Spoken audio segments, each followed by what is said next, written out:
book of John, chapter 12. The book of John, chapter 12. You have a Bible? Turn it to the book of John, chapter 12. As you're turning to the book of John, let me ask you this. What if you were given an assignment and you were given a specific amount of time to finish that assignment, but you failed to do it? Has that ever happened to you before? You see, before Jesus left, He gave each and every one of us who call ourselves Christians a specific assignment. What was the assignment? Go unto all the world. What is that? That's Matthew 28, 19, and 20, right? And then He repeated that again in the first chapter of the book of Acts. And then we come to the book of Revelation. We find the same order, the same assignment again. That's Revelation 14, verses 6 through 12. And you are very familiar with that passage there. Beginning in verse 6, in Revelation, you don't need to turn there. But beginning in verse 6, where it says, what does it say? And there followed an angel saying, with what kind of voice? A loud voice. Fear God, give glory to Him for what purpose? For the hour of His judgment has come. Worship Him that made heaven and earth. And then it also mentioned the everlasting gospel. Same commission here. Is this too loud? Is the mic too loud? No? Is it okay? Okay, same commission here that was given to the disciples that started out Christianity. The same mission has been given to us as the remnant people, as Seventh-day Adventist people. Now, the book of John, chapter 12. Listen to what Jesus says in the book of John, chapter 12. Begin with verse 23. And Jesus answered them, saying, the hour is come that the Son of Man should be glorified. Who's the Son of Man? That's Jesus.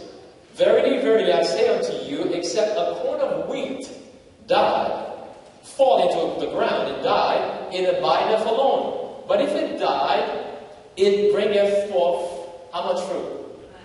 Much fruit. So think about it for a moment. I'm sure there were farmers there when Jesus says this. Except a grain of wheat die. What happened when you plant a seed? What happened to that seed? What must happen in order for that seed to sprout? The seed must die. That's why you bury the seed into the ground. The seed dies. But Jesus says that's the process. In order to have any harvest, whatever you planted must die first. But Jesus here is not referring to seed or crops or whatever we grow, right? What was He referring to? He was referring to you and I. Except, let's look at it again. Except a corn of wheat fall into the ground and die, it abideth alone. But if it die, it bringeth forth much fruit. Now notice that Jesus is referring to His people here. We have been called to take the gospel to the whole world. So that means we also have been called to die to self. Right? We have been called to die to self. And as we die to self, we'll bring much fruit.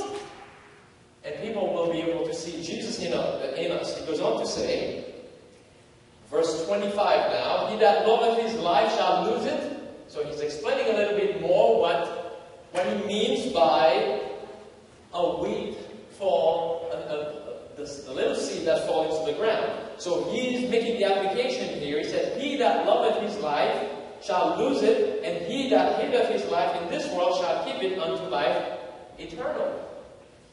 If any man serve me, let him follow me, and where I am, there shall also my servant be. If any man serve me, him will my Father honor. So who is Jesus referring to? Who is the wheat there, that corn of wheat there? It's us, because he says in verse 25, he that loveth his life shall lose it. So he's referring to his people. So we have been called to serve God without self being in the equation. Because Jesus called us to deny ourselves, take up his cross, and follow him. And that's the best way to win souls for Jesus. We're talking about the gracious extension. God has been giving us a gracious extension. According to Spirit of Prophecy, that Jesus could have returned a long time ago. But what was the reason why we're still in this world today? Because we failed to do the job that God has given us to do. Very good. His character.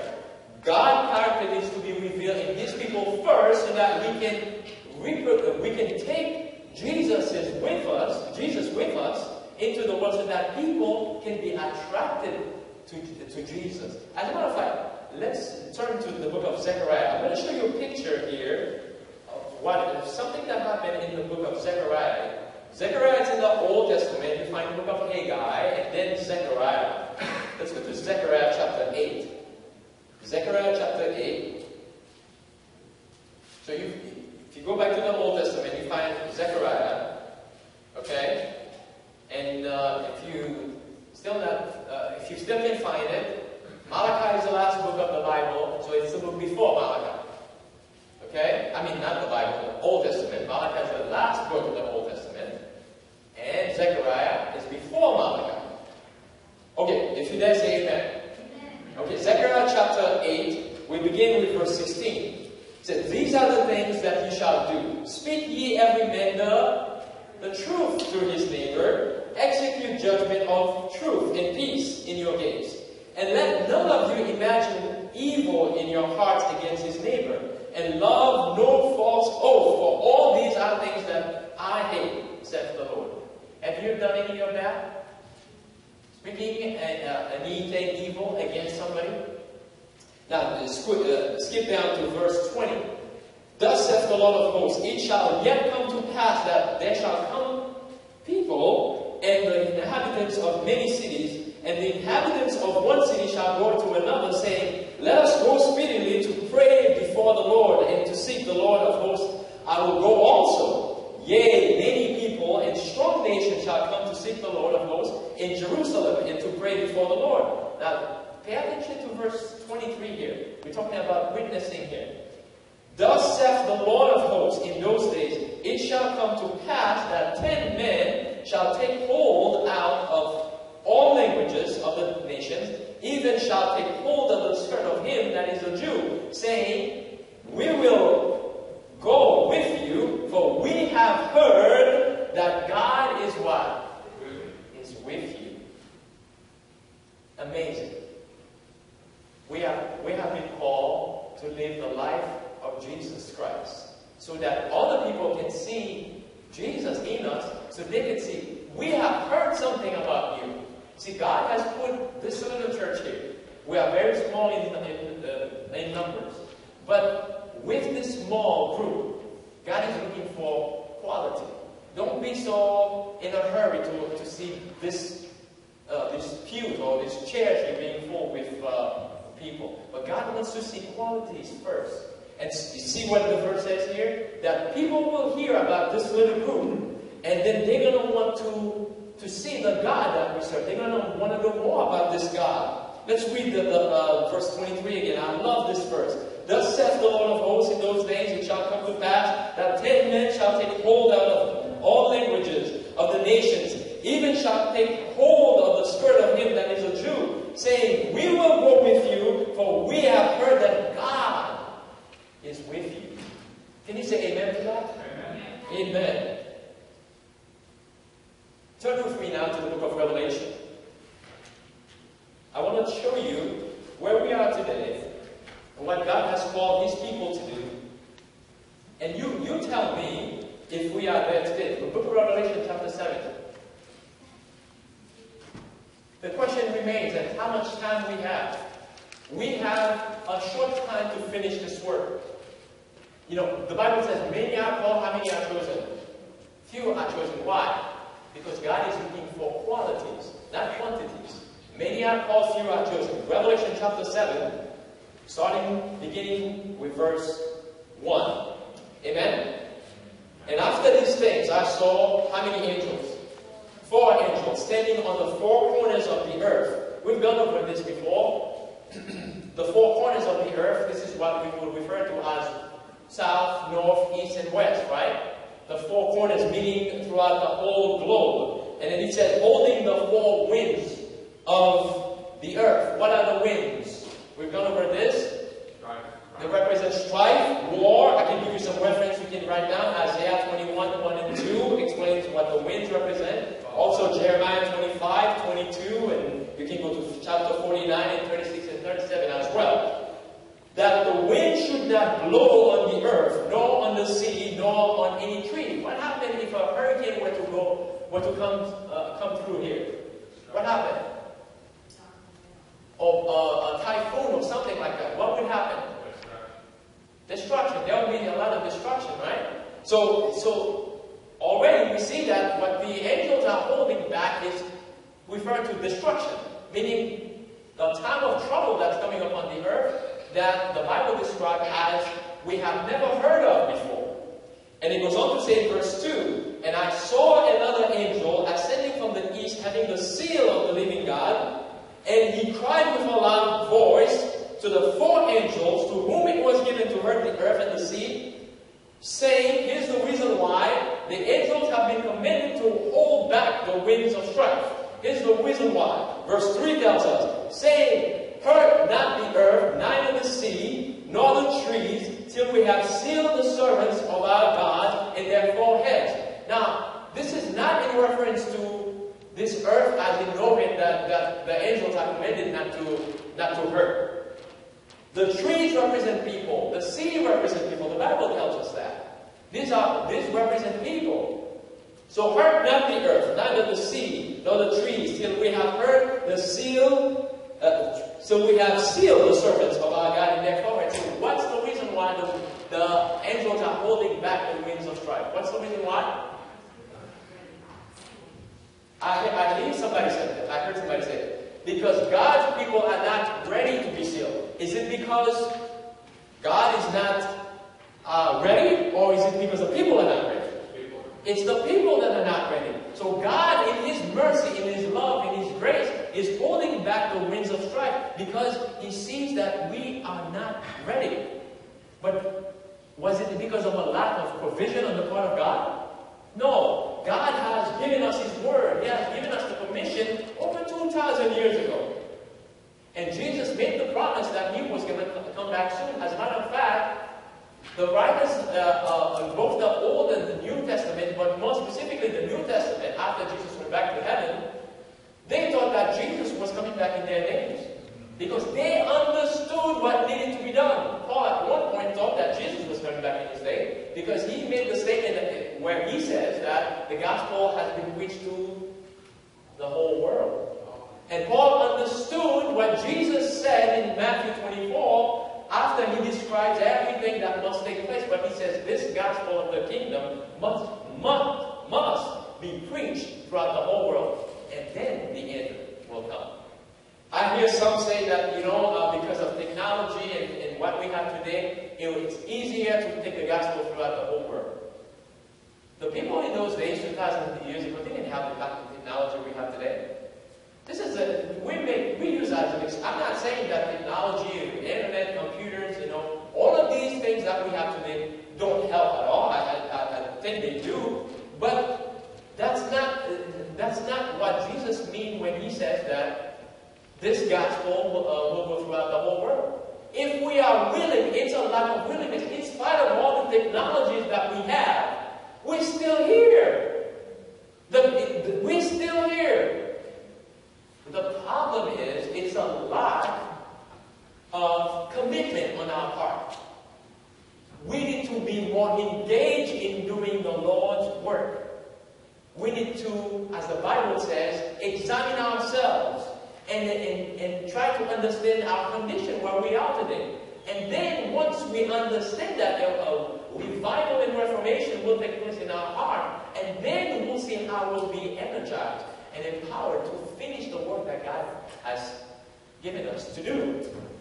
So this is where we are today. Listen to this quote here, found in the Review and Herald, November 23rd, 19:05. Angels are now restraining the winds of strife until the world shall be warned of its coming doom. Isn't that what we just read in Revelation 7?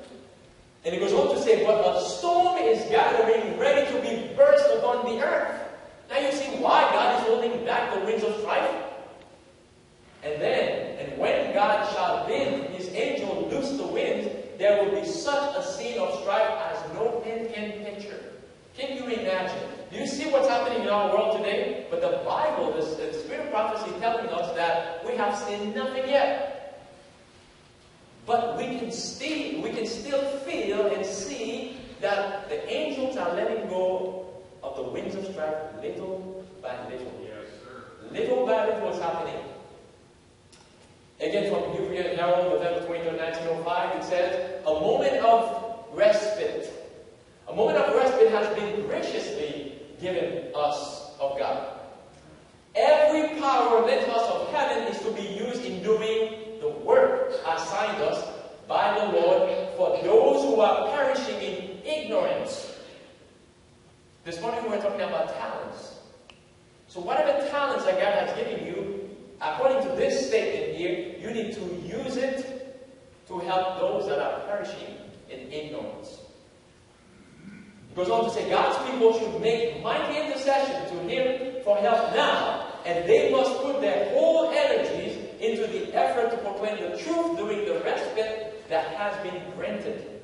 Every day we have been associating with men and women who are judgment bound. As we go down the street, we meet them every day. These people are judgment bound, whether for heaven or for hell. So we meet them on a daily basis. It goes on to say, each day they have been the dividing line for some soul. That means you may meet somebody on the street today. This might be their last hour. This might be their last day on this earth. That's what it means here. Each day may have been the dividing line for some soul. This may be their last opportunity to share Jesus with them. This may be the last opportunity for them to hear something about God. Each day someone may have made the decision which will determine his future destiny. How would you feel if you were to get to heaven and know that somebody didn't make it because of you failed to share Jesus with them? I wouldn't feel good about this. But there's going to be cases like that, we are told. Listen to this statement here in Testimony for the Church, Volume 9, page 11. Great changes are soon to take place in our world, and the final movements will be slow ones, will be rapid ones. If you have been following the news, I hope you have been following the news a little bit, you will understand what this statement means. You'll see that this prophecy is being fulfilled right in front of our eyes as we speak. The final movement will be rapid ones, and this is happening today in the news. I'll share a few quotes with you. The condition of things in the world shows that troublous times are right upon us. Men possessed of demons are taking the lives of men, women, and little children. Men have become infatuated with vice, and every species of evil prevails. For those of us who are adults, you know exactly what this statement means. You know exactly what this means. I'd like to share with you a few headlines that tells us exactly this is what's happening. Thousands join world leaders at Paris Unity Rally. Why? Do you know why? This was in the news just a few days ago. Do you know why? Thousands of world leaders got together in Paris, France, because they want to unify, bringing everybody together to fight the Islamic State, known as ISIS. That this group is being used to pass all sorts of law that restrict religious freedom. And this is what's taking place right now. Now, all of the world leaders are coming together now to fight a common enemy. Pretty soon, those who honor God and keep the commandments of God and the faith of Jesus, they're going to be the enemy. It's already happened. Unions unite to prevent opening of Jabra Sundays. There's also this Sunday movement going on, sweeping the globe everywhere. We're in Brazil now. Everywhere, where all the leaders now are coming together under a common ground. Let's have a day of rest. Remember, the statement says the last day, the final events will be rapid ones. It's spreading. Now we're in Brazil. This happened in Brazil. Now we're in Argentina now. Sunday rest law was enacted in Argentina. And now we're in Italy. Scola warned traders, the Sunday rest is sacred. Do not yield to consumerism. We're in Italy now. So we're traveling the globe. And you see, everybody has one thing in common. They're calling for one thing. German unions, churches win Sunday shopping fight. It's happening. It's being spread throughout the whole globe. And God's people are what? Sleeping. And most of us don't even realize that time is running out. We only have a short time. God has given us a gracious extension. A gracious extension to finish the work. Another one, Sunday, a day off in Israel? Tel Aviv brokers hope so. You know, they used to have 2 days off in Israel. You know which 2 days? Oh, well, 3 days off. Let's be back. 3 days off. Friday, because the Muslims worship on Friday. Saturday, the Jews worship on Saturday. And then they used to have Sunday off as well. Because according to some report, that's when the Jews do most of their shopping. But now they're calling for Sunday as a day rest. Even in Israel, now they're going to have Friday now as a working day. They're switching from 3 days off to 2 days off. Now they will have Saturday and Sunday. Why? Because things are rapidly going into where the Bible says it should go in these last days. Listen to the statement here found in Testimony for the Church, Volume 5. It says, work to preserve freedom. We as a people have not accomplished the work which God has committed to us. We are not ready for the issue. So, I just showed you how things are developing in our world today, how things are moving rapidly, but this statement says that we are not ready for the issue, to which the enforcement of the Sunday law will bring us. It is our duty, as we see the signs approaching peril, to arouse to action. Let none sit in calm expectation of the evil, comforting themselves with the belief that this work must go on because prophecy has foretold it, and that the Lord will shelter His people. We are not doing the will of God if we sit in quietude doing nothing to preserve liberty of conscience. For those of us now who stand and start preaching the three angel messages, people will go after us. The purpose of teaching and preaching the three angel messages is we're trying to preserve liberty of conscience. Because our liberty is being taken away from us little by little. Let there be most earnest prayer, and then let us work in harmony with our prayers. Man's necessity is what? It's God's opportunity. So humanity must cooperate with divinity. We work together with the Lord. Because the commission was given to whom? It was given to us, not to the angels. God could have used the angels to finish the work. Why did God give men the commission? Because as human beings, we can sympathize better with another human being. See that? We can sympathize. Yes, angels could have done the work, but God wants us.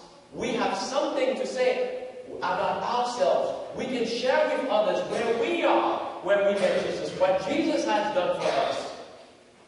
And when they see the change in you, they have faith and they have hope that what God has done for you, He will do all He can do also for them.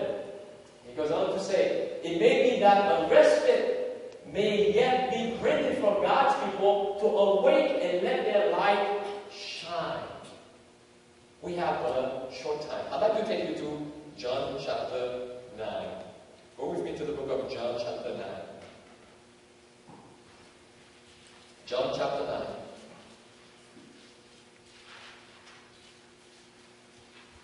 Listen to what Jesus says. We're going to compare this with what we just read here, the statements and with the headlines we just saw. Listen to what Jesus says. In John chapter 9, verse 4, Jesus says, I must work the works of him that sent me, while it is, what time? Day. For what reason? For the night cometh when no man can work. Now, in our modern days, we may say, well, we do work at night, right? But if you understand the culture in those days, they only work during the daytime. So Jesus was saying that there is a time coming that we will not be able to do the work. There has to be an end to it. And we were told that what we failed to do during the time of plenty, we will be forced to do it during hard time.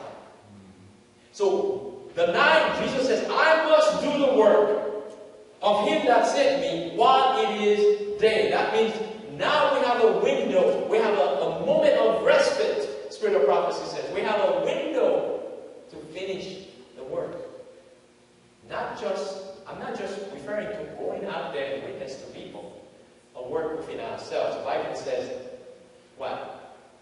We need to check ourselves. We have a work to do in our home, in our family.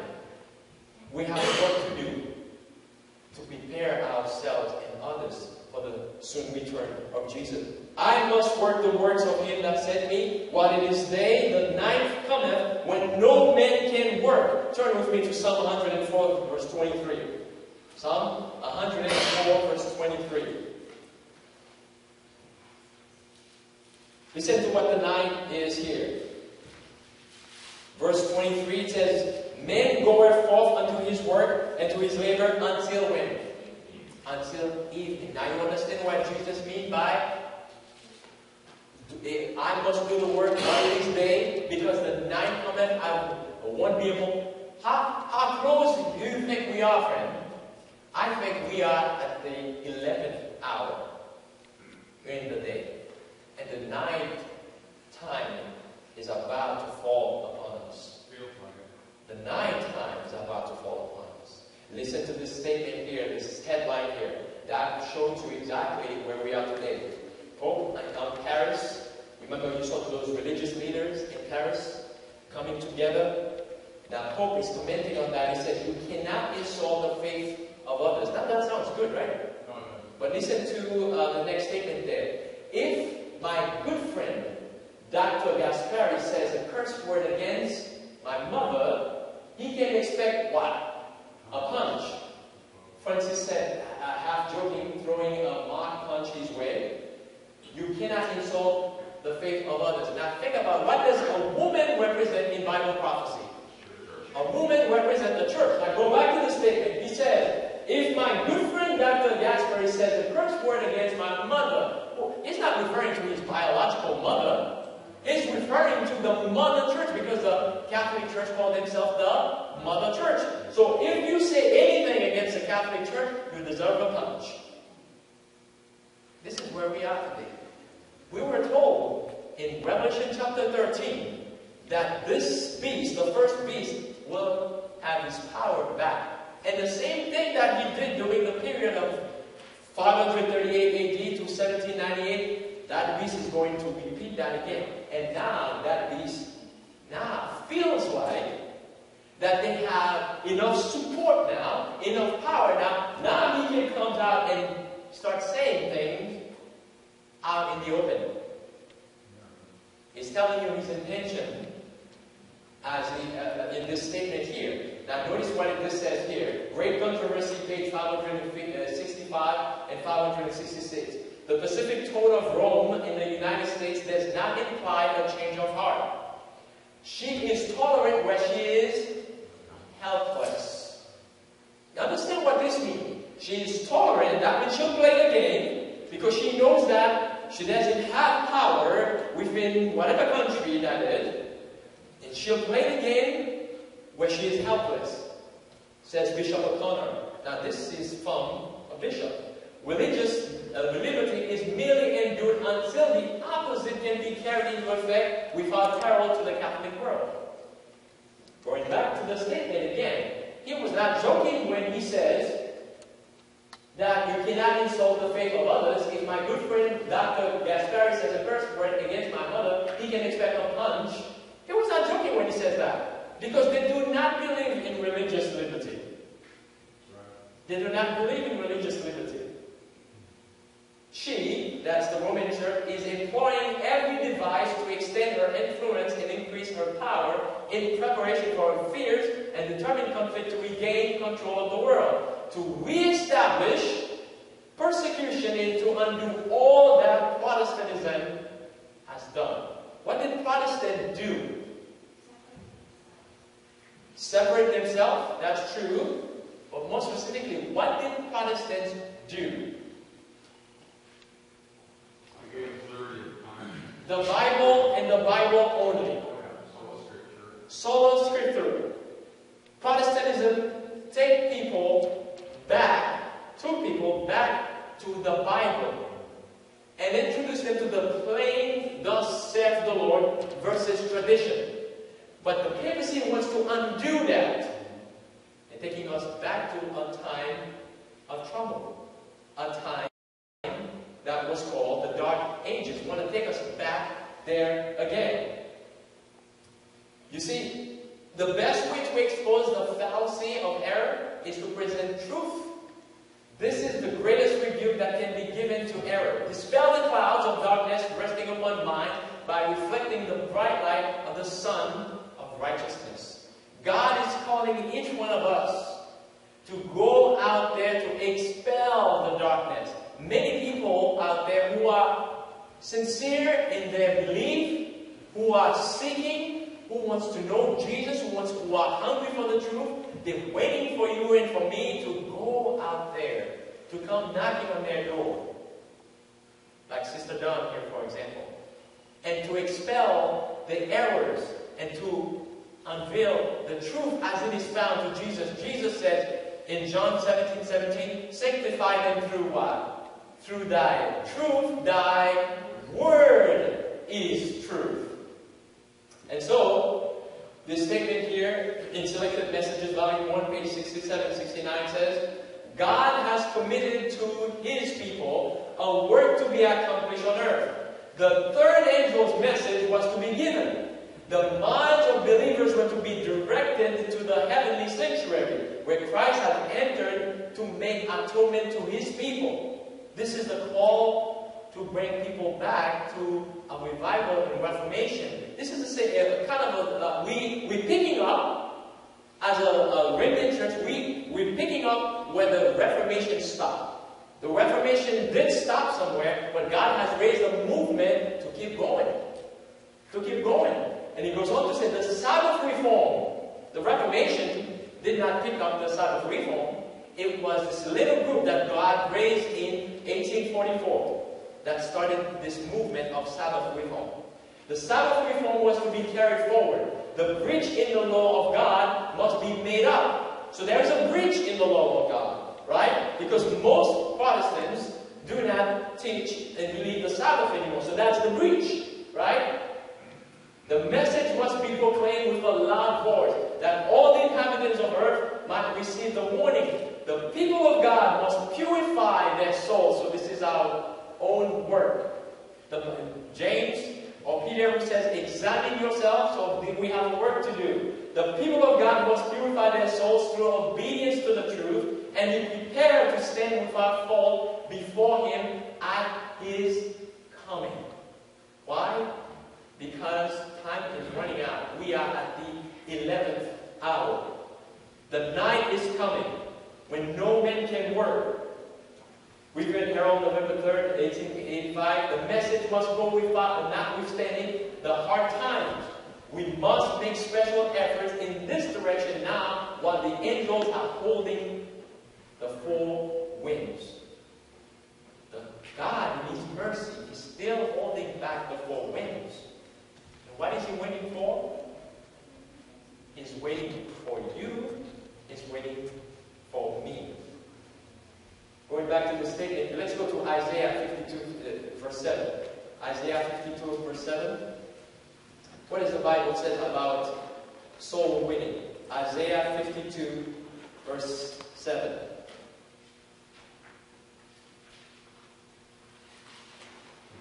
Listen to what the Bible says about soul winning, about witnessing. Isaiah 52, verse 7. It says, "How beautiful upon the mountains are the feet of him that bringeth what? Good tidings, that publisheth peace, that bringeth good tidings of good, that publisheth salvation, that saith unto Zion, thy God reigneth." Did you get that? God wants you and I to go out there and tell people that there is a God who cares. Amidst the chaos that we see in the news, that we see in our neighborhoods, that we see everywhere, people still need to hear that God is in control. That's what this verse says. Now look, check out another verse. Romans 10. Let's go to Romans 10:15. Romans 10, verse 15. Romans chapter 10, verse 15. People are hungry. I believe in this last days, God has people out there everywhere waiting, hungry for the truth, just waiting for somebody to come and share Jesus with them. Romans chapter 10, verse 15. "And how shall they preach except they be sent? As it is written." Oh, let's go back to verse 13. "For whosoever shall call upon the name of the Lord shall be saved. How then shall they call on him whom they have not believed?" How they can, this is a question he's asking here. How then can they call on him in whom they have not believed? And how shall they believe in him of whom they have not heard? And how shall they hear without a preacher? Now here's the answer to these questions that Paul is addressing here. And how shall they preach except they be sent? As it is written, how beautiful are the feet of them that preach the gospel of peace and bring glad tidings of good things. So God is saying that I want to send you. How will these people out there hear about Jesus if you don't go? We need to go. Another way we can be true witnesses for Jesus. Now, don't take this personal, what I'm about to say, is by coming to church on time. Because as we are trying to reach out to the community, and as by the grace of God, there are those who are responding to the outreach, to the call, and coming into the church, they want to feel safe. They want to see people here. Now, I know that sometimes there are things that happen, like it could be like a sickness or a surgery or injury or something like that that can prevent us from coming to church on time. But other than that, we should not make any excuses. See, there's so many ways that you and I can be a witness for Jesus, and this is one of them. By setting an example, by coming to church on time, and starting church on time. That's one way we can be an example to Jesus. Let's look at another verse there, Proverbs 11:30. I know I'm taking you all over the place here, but it feels good to go through the Word of God. Amen? Yeah. Proverbs 11:30. Proverbs, the book of Proverbs, chapter 11, verse 30. Listen to what it says here. The fruit of the righteous is a tree of life. And he that, what's the next word there? And he that winneth souls is what? Is a fool. Is that what it says? And he that winneth soul is wise. Don't you want to be wise? I want to be wise. Yes, sir. By the way, that includes yourself. Did you know that? You still have a work to do for yourself. He that winneth soul is wise. So you remember what we read in the beginning? Oh, well, let's go back to it. John chapter 9, verse 4. Let's look at it again. John chapter 9, verse 4. Let's go back to John chapter 9. And then we'll compare that with another verse there in Matthew chapter 12, verse 30. But let's look at John chapter 9, verse 4. Let's repeat that again. I must work. Let's say it together. I must work the works of him that sent me while it is day. The night cometh when no man can work. So is God talking to you? Yes. Is God talking to me? Remember what Jesus says? God has sent him on a mission, and he also sent his disciples on a mission. Now let's look at Matthew 12. Matthew chapter 12, verse 30. Those who are not responding to this call, listen to how Jesus described this group of people who claim to profess to believe in Jesus, but yet fail to do the work or are not responding to the word. Matthew chapter 12, verse 30, Jesus says, he that is not with me is against me, and he that gathereth not with me scattereth abroad. So if you're not harvesting with Jesus, what are you doing? You're making disciples against Jesus. You're scattering things abroad. Listen to the statement here found in Desire of Ages, page 340. As witnesses for Christ, we are to tell, listen carefully to this statement here. As witnesses for Jesus Christ, we are to tell what we know. That's our experience, right? What we know. What we ourselves have seen and heard and felt. We know something about Jesus, right? Because your life, my life, has been transformed because of Jesus Christ. Amen. So we need to tell what we know, what we ourselves have seen and heard and felt. If we have been following Jesus step by step, we shall have something right to the point to tell concerning the way in which he has led us. We can tell how we have tested his promise and found the promise true. We can bear witness to what we have known of the grace of Christ. This is the witness for which our Lord calls, and for want of which the world is perishing. Powerful message there. So the world needs to hear about our experience. That's what this says here. The world needs to hear, or also needs to see, what Jesus has done for you. How you are being transformed by the grace of God. There are some attraction to that. The world will see that, and they will flock. They will come to the Lord Jesus. For 40 years, that's what happened to some of us, and that's what happened to the children of Israel.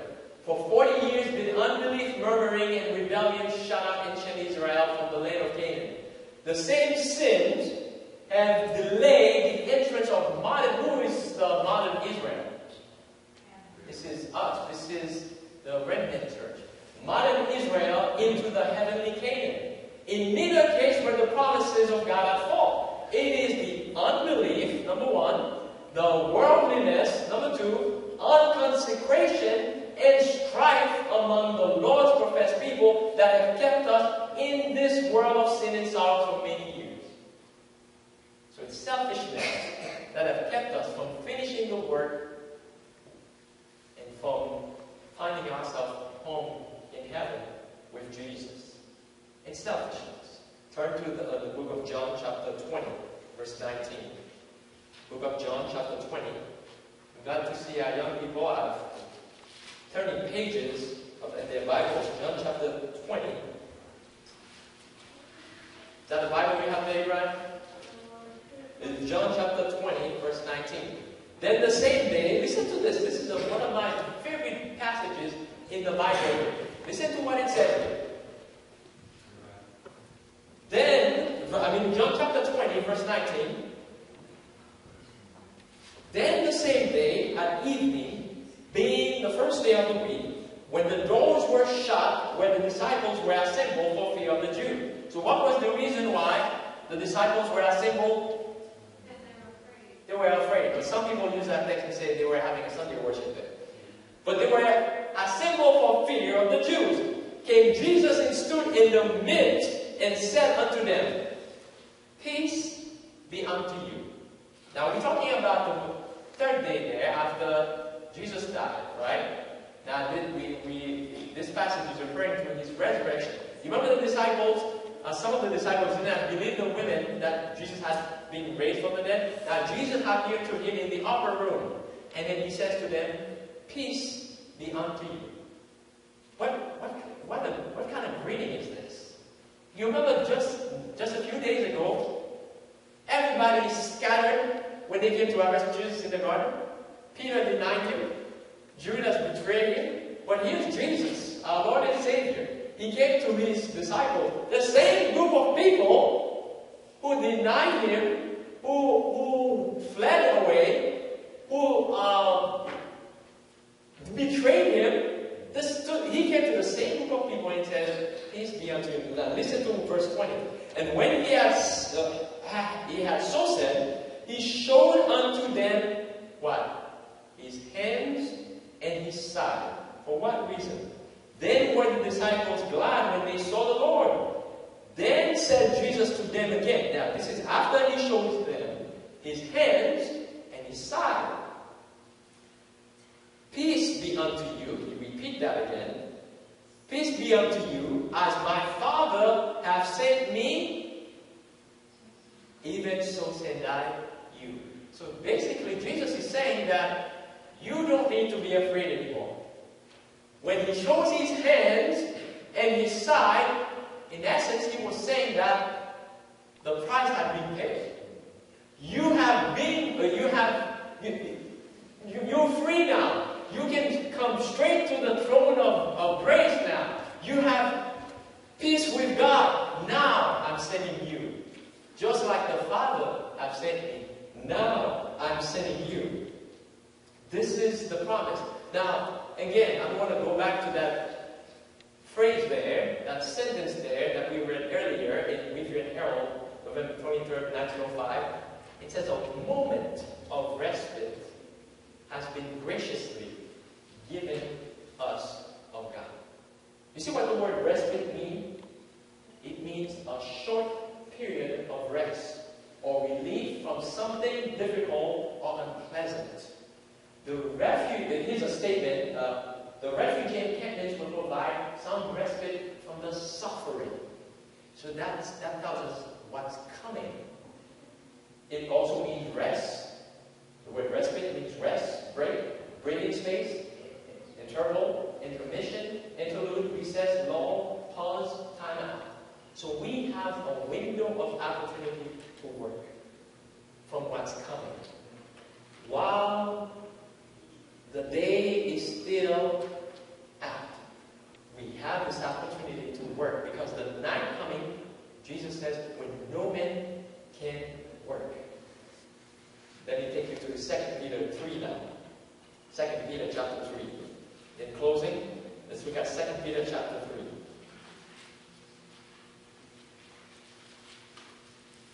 The book of 2 Peter chapter 3. And Peter describes exactly what we are talking about, and it also gives us a hint that the time is short and what needs to be done in these last days. We're going to 2 Peter chapter 3. And we're looking at verse 9. Check 2 Peter chapter 3, beginning at verse 9. "The Lord is not slack concerning his promise, as some men count slackness, but is what? Long-suffering." We're talking about the second coming here. God is long-suffering towards us. For what reason? Or Peter says it here, not willing that any should perish, but how many should come to repentance? This is the moment of respite that this statement is referring to here. God is long-suffering because he wants to save as many as possible. Let's continue. "But that all should come to repentance," verse 10, "but the day of the Lord will come as a thief in the night, in the which the heaven shall pass away with a great noise, and the elements shall melt with fervent heat. The earth also and the works that are therein shall be burned up." Now listen to what Peter says. He says this is what's going to happen. There's going to be chaos. But God is holding back the winds of strife, because He's long-suffering. He's not willing that any should perish. He wants to give everybody an opportunity to respond to His call of grace, to His love, to His mercy. Amen. Because something is about to take place. There's a crisis coming. But listen to verse 11. Peter says, seeing then that all these things shall be dissolved. What manner, this is a question that he is asking to you and to me, what manner of person ought, put your name there. Let's go back to the question again.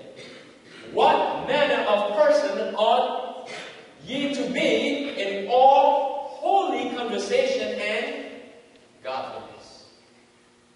And then listen to what he says in verse 12. Looking for and hastening unto the coming of the day of God. So Peter says, as we allow the Lord Jesus to transform our lives into His image, into His character, we are hastening the Lord Jesus. He will empower us to finish the work. We have a respite, a short time, a moment of respite to finish the work. God has given us a gracious extension. We need to seize that opportunity, don't you think? Fathers, mothers, young people, husband, wife, whoever you are, God is calling each one of us to make a commitment to fully follow Jesus all the way. I would like to share with you a little bit of, I was going to put this on the screen there, on the slide there, but I forgot to put it there. I have every intention to have put together an evangelistic series in the spring. I have almost everything ready for this. It's just a location and monetary funds and other things that we need to put together. But I need help from you, from all of you, to get involved. We need to come together and work together and reach out to the community. We need to go door knocking. We need to invite our friends. We need to learn how to even do Bible studies. If you're not familiar with that, if you're interested in doing Bible study, I'm more than happy to help you train you to do that. We can do something. If it's dropping something in the mail or sending something to somebody, whatever you can do, God has given you a talent, a spiritual gift that you can serve Him. You don't have to know how to do Bible study. But I am serious about this meeting because I believe that as people, we consecrate ourselves, come together and work together and lay aside the bitterness and all these things that easily, like, Paul who said in Hebrews, that easily beset us, all these weight of sin, this selfishness that easily beset us, we can do mighty things for the Lord Jesus Christ. Now, I would like to invite you to stand with me if that's your desire. There's a song here I have on the screen. I did not have the opportunity to print it out. I wanted to print it out so we can sing it together. But I have it on the screen. Some of you may not know it, but I'll try my best to lead you with that song. It's a song that I've been singing almost every time I can remember it. It goes something like this. It may not be on the mountain high, all over the stormy sea. It may not be at the battlefront. My Lord will have need of it. But if by a still small voice He calls to paths that I do not know, like He called Abraham to a path that he did not know where he was going, I'll answer, dear Lord. This should be your response and my response. With my hand in thine, I'll go where you want me to go. If you don't, you're not familiar with the song, I'll lead you out into the song here. It may not be on the mountain